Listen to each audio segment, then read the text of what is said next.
What could be better than free camping? How about harvest toasts?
Harvest Host is a really interesting concept. This is a website and a service that agricultural places, it can be wineries, it can be farm markets, it can be farms, it actually can be anywhere. I don't think it's limited to agriculture, but these are places that welcome RVers to spend the night, and there is no charge for that, and also there's typically no services, although that does vary a little bit with where you choose to stop. But these are locations like a winery, like a farm market, things like that, that allow RVers to spend the night. And you do need to call ahead a day or two to make sure they have room for you. We have run into them where they have filled up all their available spots. And it's generally in a field, maybe a driveway, maybe a parking lot, whatever.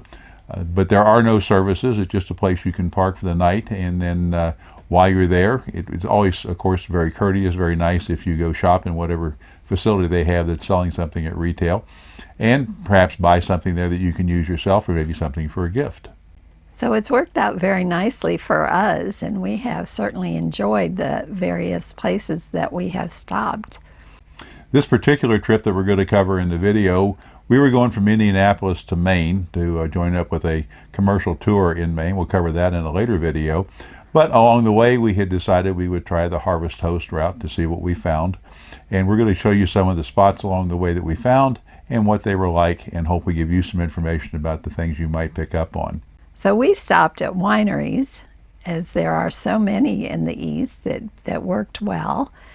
The sites that we stopped at varied from one in a small town in Ohio. It was a little bit surprising. We didn't know what to expect. This was actually our first stop with Harvest Host, but it was a small winery, which actually the location in town was more of the retail outlet for the winery. They did not make the wine there. They grew some of their own grapes and processed the wine other places. They also, for their red wines, they bought their grape juice from California. So it's an interesting concept, and we had a lot of fun there. The winery itself is actually serving as a small community center. The evening we were there were a number of folks from this small town in Ohio that came in and had a game night, and we sat there and enjoyed some of the ambiance of the place. There's a small deli across the street that serves food in their deli, and they also prepare trays and they run them across the street and deliver those to the winery. So we sat there, enjoyed our evening, and had a snack tray of a couple of different things, and it was a very pleasant evening, and got to know the owner a little bit and heard some of his story. Then the next day we moved on and found another winery, which was a winery and a vineyard, and you'll see that. It was a beautiful site up in the New York Finger Lakes area, and there's a large lake right beside the winery, which you'll see in some of the aerial footage. But all in all, this was a great experience we had going across. We did spend some money. It wasn't free in the sense we didn't spend anything at all, but we got product that we would maybe or maybe not have bought anyway, and ended up with some wine gifts for family that we're going to use for Christmas gifts. So all in all, it was a very pleasant experience. We enjoyed it a lot and had a great time doing it. And it was easy to get into, easy to get out of. A couple of them weren't necessarily easy to find, but once we found them, it was great to be there. So we'll show you here in a few minutes the website and how we found the spots to stop at, so you get a feel for what that is like. There is a small cost to belong to Harvest Host, which goes to the company that runs the whole thing. And it's a very, very interesting way to travel and see some sights that you might not see otherwise. And in some cases, the sights are far more beautiful than anything you're going to find in an RV park. And you meet some nice people along the way as well, and hear some of their stories. So we did really enjoy it. One of the unique things about it is you're kind of off by yourself to some degree. It does vary with the place, but oftentimes you're the only RV there. So once their business closes, then you pretty much have the place to yourself to sit outside and enjoy nature, whatever is going on in that particular winery or location. Come along with us as we stop at 4 different Harvest Host sites on the path from Indianapolis to Maine as we travel through the northeast part of the United States.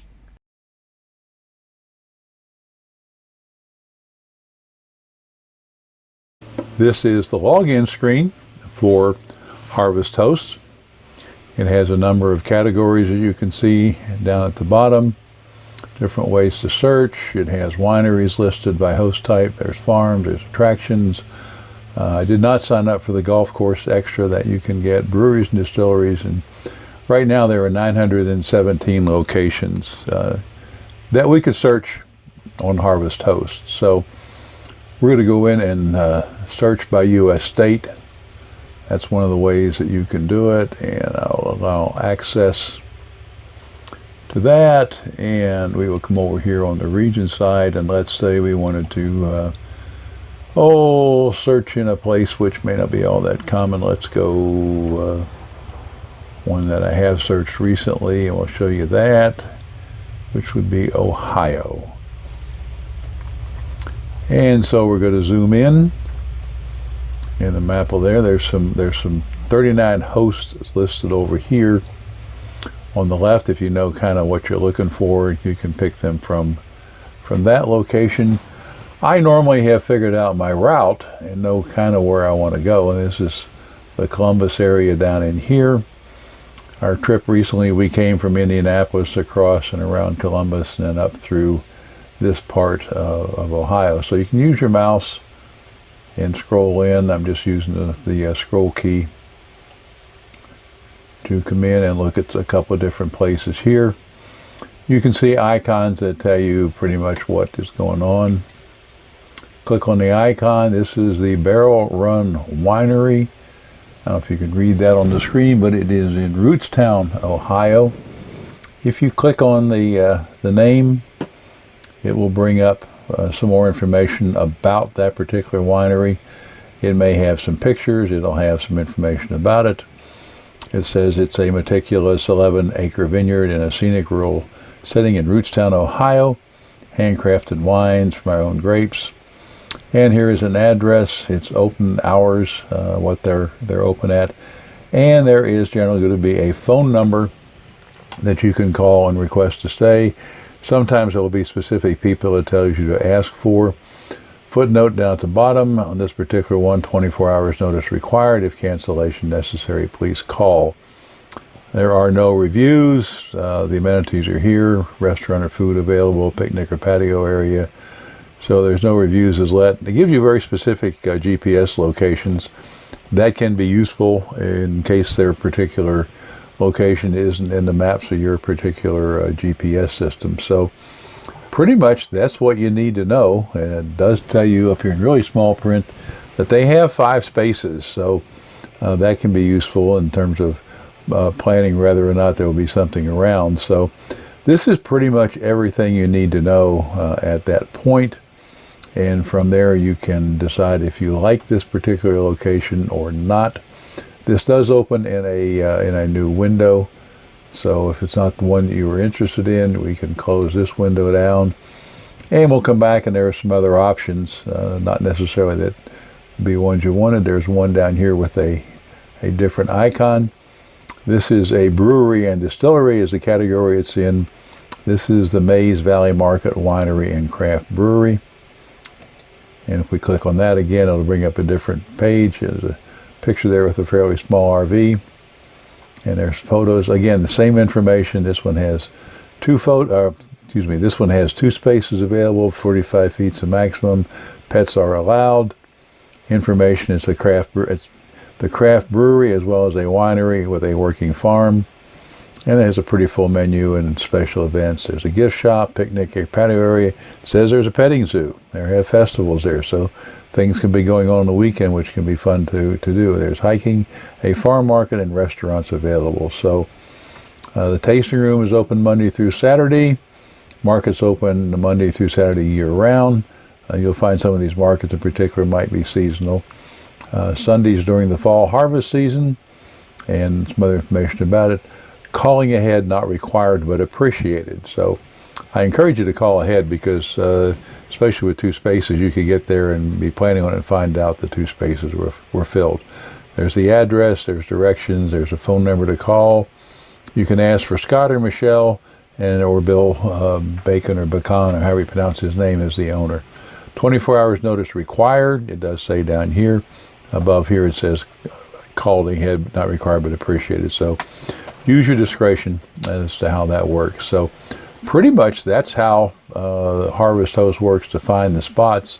I do not use them for trip planning. I have primarily Copilot truck GPS on a tablet that I use for my trip planning. So I link this in, and if I've decided to stay at this particular one, I'll put this address and or the GPS coordinates in my routing system, so it takes me right to the spot I want to go. And so clearly you can look for other spots. You can zoom back out with the mouse, and in case you didn't find something you like, or let's say you decided you wanted to be up right on the lake shore, there's something up here. So again, Paper Moon Vineyards, it's a winery. It's still in Ohio. It's in Vermilion, Ohio. So as you can see, you can bounce around. There are different icons for different types of things. This is a farm.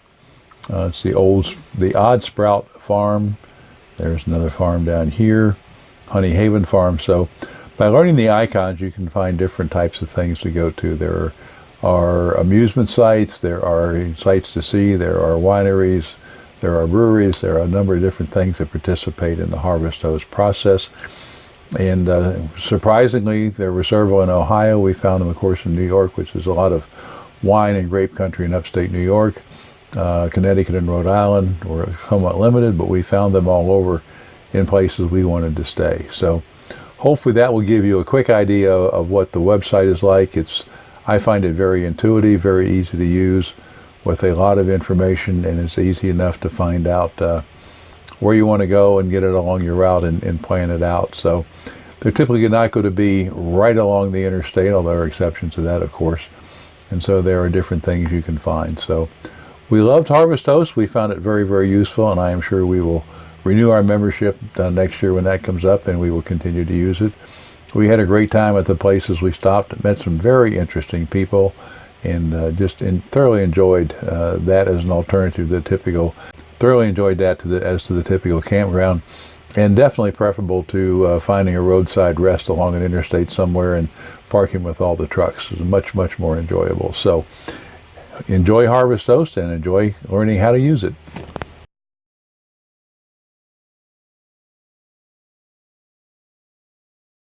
Main Street in Cardington, and the winery was a bit hard to find. The GPS system had the numbers on the opposite side of the streets, which often happens in GPS maps.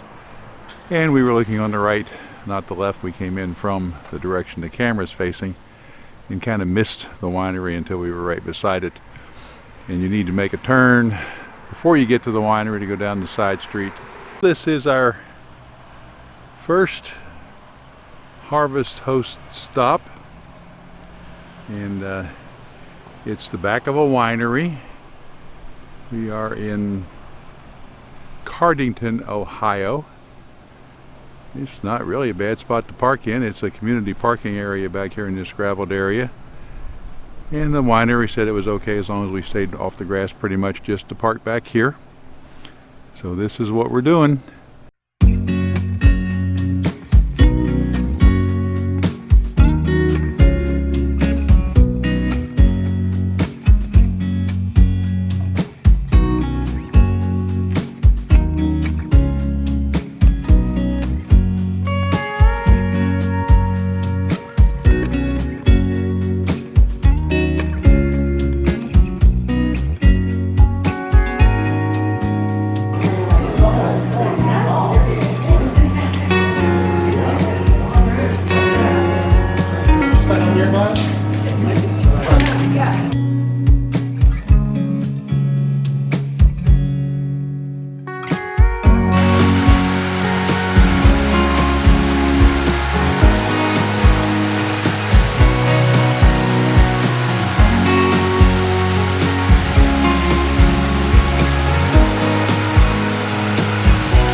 This is a, what is this? This is a Riesling 2018. Oh, 2019 double gold. There you go. Thank you very much. You're welcome. Rieslings are usually one of my favorites. But It is. It's a nice middle of the road. It's not real sweet. It's not quite dry. It's definitely like in between. Yeah. Definitely like it. So how long have you been on the road from Texas? Like, we've been on the road 3 years full time. no kidding. Been Good for full-time you. 3 years. We left Texas in, we think, early February This year this year. Not seen my grandchildren since then. in Texas, you've seen your other My Texas grandchildren. grandchildren. Okay. We have Indiana grandchildren and we have Texas grandchildren. Okay. So it makes it really good that we can be in both places for extended periods Great. of time. Yes.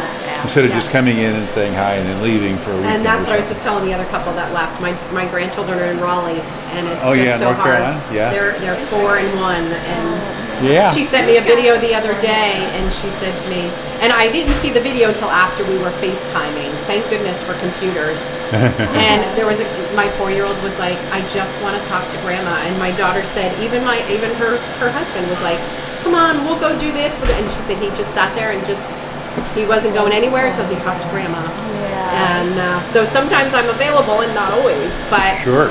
I do miss it. So I was telling them, this is my part-time job. I've been doing it for 6 years, and this is my grandma money. So that when I've got my Christmas reservations already made because I can't drive it by myself. Yeah, And it's a so long it's way. the fly money. So I get online and I've already booked my flight and know it's paid for.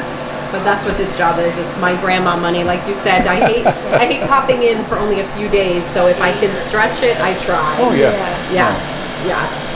Yeah. My 12-year-old twins in Texas. Oh, okay. And an 8-year-old. The guy, I say little guy, his voice is changing. Oh no! And he's starting to get acne. So I'm sure he wants me to tell the world. Of course. Yeah, it'll be on YouTube tomorrow. Yeah. So like that. It's on her Facebook page. Exactly. Yeah. Exactly. Yeah. And so when you travel, do you traditionally do the Harvest Host, or do We you? just started doing that. This is our Okay. second stop, actually. This is our That's what- first year doing it here as Yeah. the winery, and we've had multiple people from all over the place, and it's so fun to chat and find out, you know, why they're doing it or how they're doing it, and you know, some of them will take a week somewhere, let's just say south, and then they're headed back to Vermont, and so on their way home, they're just hitting the ones along the way, so they don't have to unload and reset up, and they can just go. Well, it's So- a nice deal because you know. It's a wonderful Yeah. concept.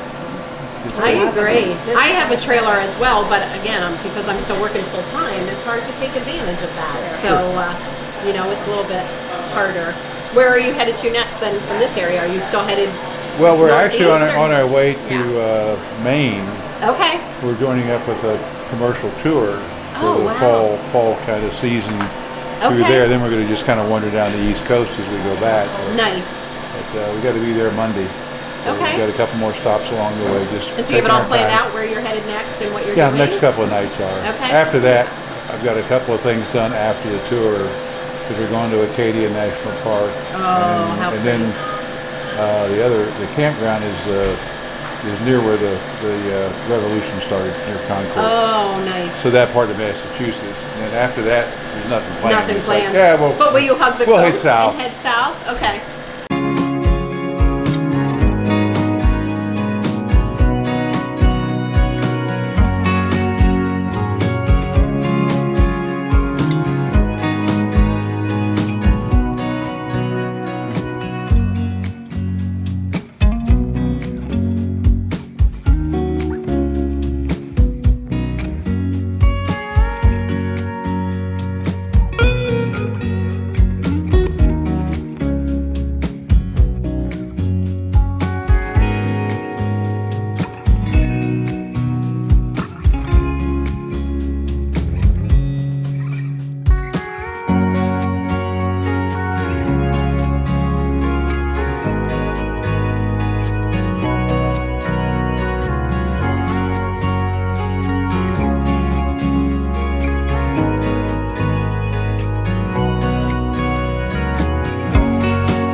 We are at our third stop of Harvest Hosts on this trip. We are at Buttonwood Grove Winery in Romulus, New York. And just arrived here. They're having live music this afternoon, and the winery will be open to the public until about 5:30. And we're parked in the grass. We'll get situated after the parking lot is cleared out a little bit and they have room for us. So looking forward to checking out another winery on our winery tour on the way to Maine. Yes, and there's barbecue. There is barbecue. We should go try the barbecue and see how the barbecue stacks up. Yes, all right. New York barbecue. We I will. don't know. Yeah, it's going to be different from Texas barbecue or North Carolina barbecue or anywhere else, I am sure. But we'll go try it and see what it's like.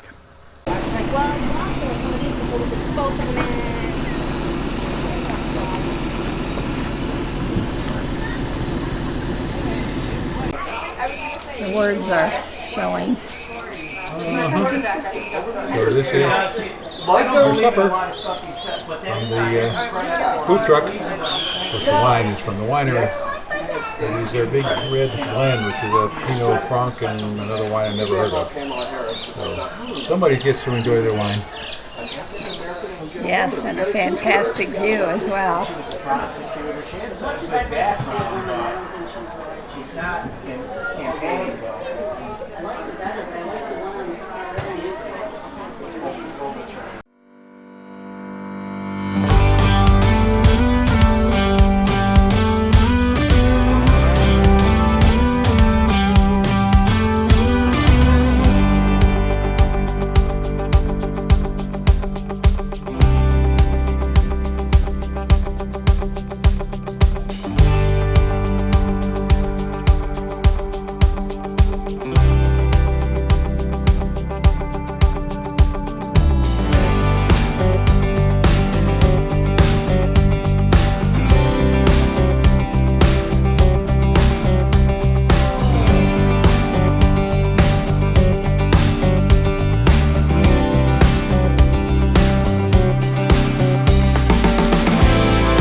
Well, we made it to Brimfield, Massachusetts, which is the site of our last Harvest Host thing at the Brimfield Winery and Cidery.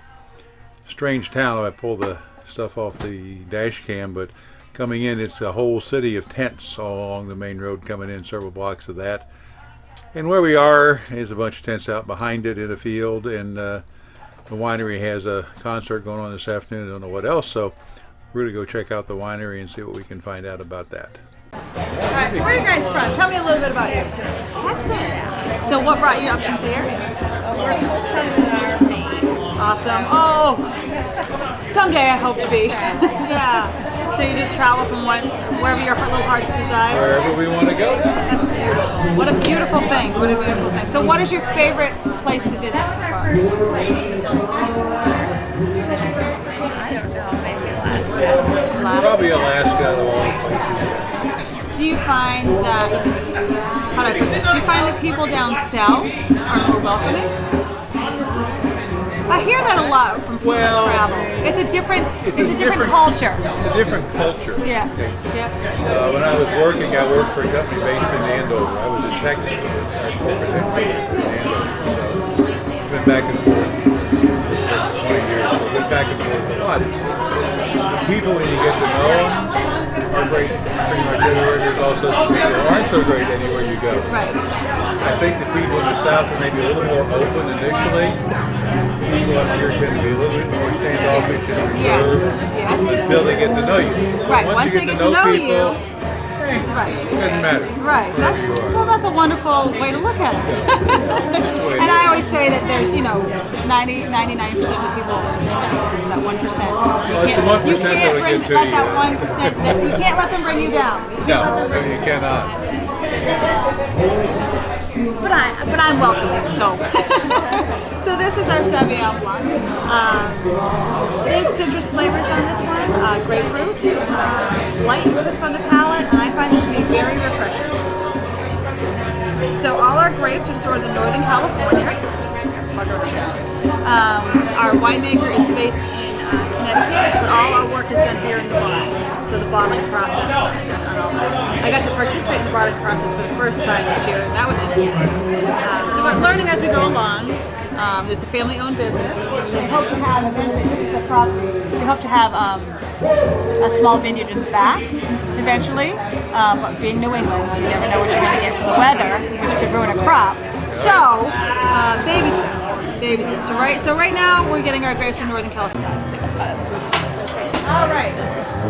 Okay. Want to try the cranberry wine? Have you ever had a cranberry wine before?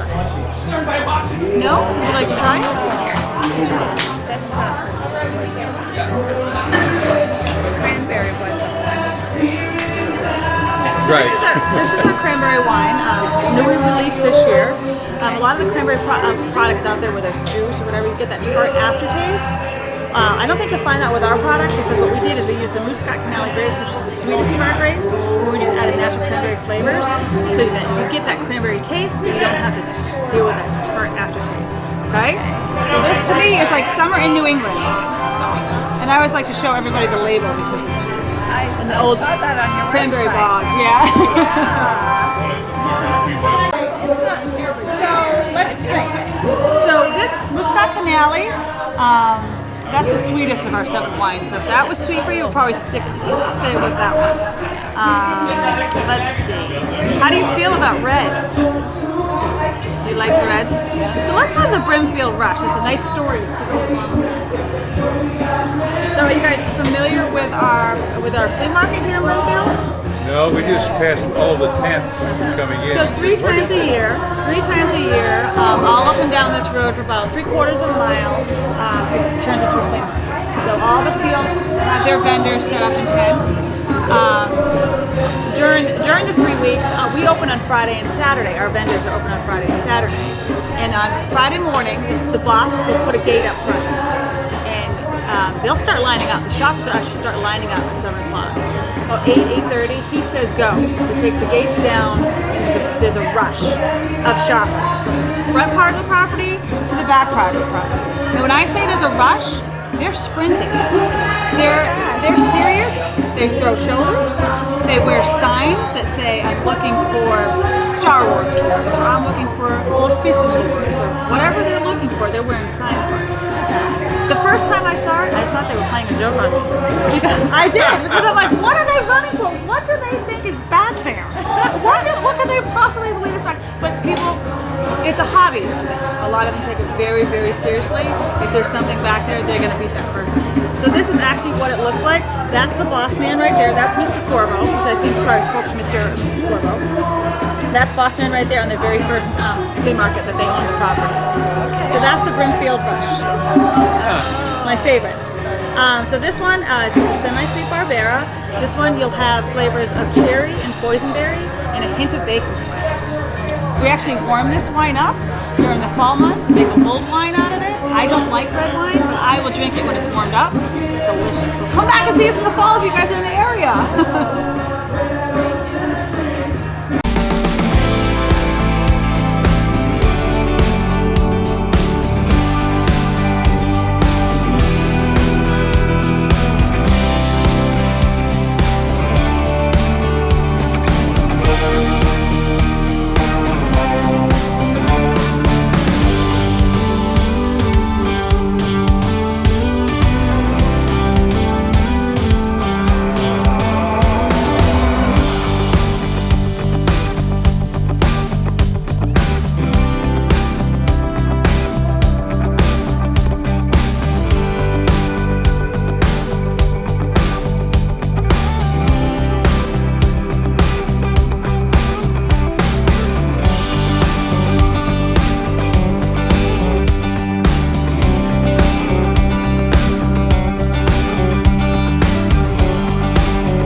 We hope you enjoyed this week's video as we showcase the Harvest Host process and how that can work for you.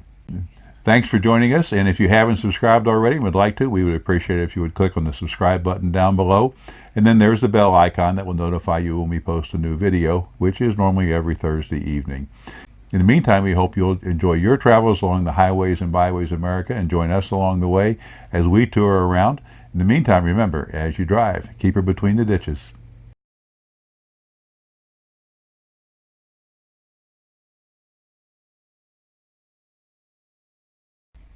I was the wine taster, and so I had a particularly good time. You can do the thank you this week and all that kind of stuff. Ah, how do you do that?